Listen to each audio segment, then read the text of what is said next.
So you look at the major economies that do have their own currencies. The United States, the UK, Japan, and the core Eurozone countries, they are not facing debt problems. They have levels of debt that don't make you happy. They clearly have to do something about their long-run fiscal position. But let me talk about the United States, which is obviously the place I know best. The United States has a huge long-run fiscal problem. That long-run fiscal problem is driven by two things: runaway healthcare costs and a fundamentally inadequate revenue base.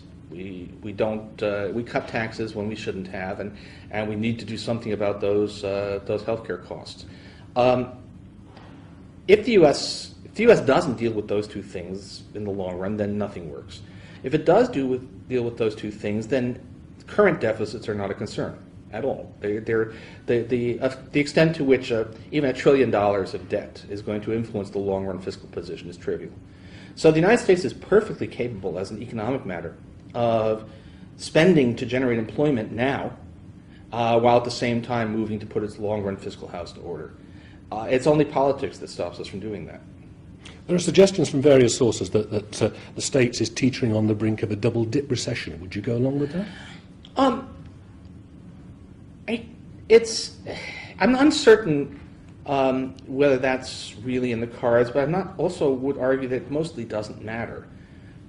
We've actually been in a state which is technically a recovery in the sense that GDP is growing and industrial production is rising, but too slowly to make a dent in unemployment.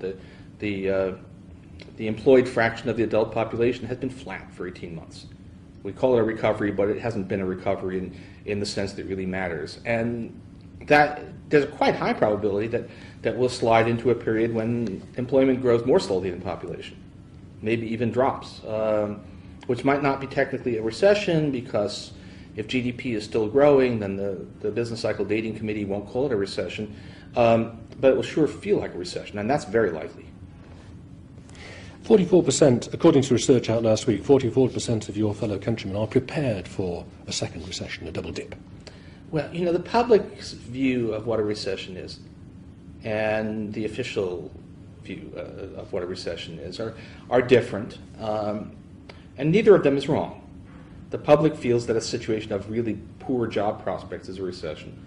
The Business Cycle Dating Committee works fundamentally with, is the economy broadly going up or is it broadly going down? And the fact that the public either feels that we're in a continuing recession or views what seems quite likely to happen, which is slow growth, such slow growth that the employment picture worsens. The public calls that a recession. My colleagues on the Business Cycle Dating Committee won't, but that doesn't mean that the public is wrong. Do you feel that the course being taken is the correct course? No, I think we have a policy which is based upon the belief that just around the corner, there'll be a piece of pie and a cup of coffee. It's that we've been talking about being on the road to recovery for 18 months while not actually having a recovery in the sense that matters. Professor Krugman, thank you very much. Thank you.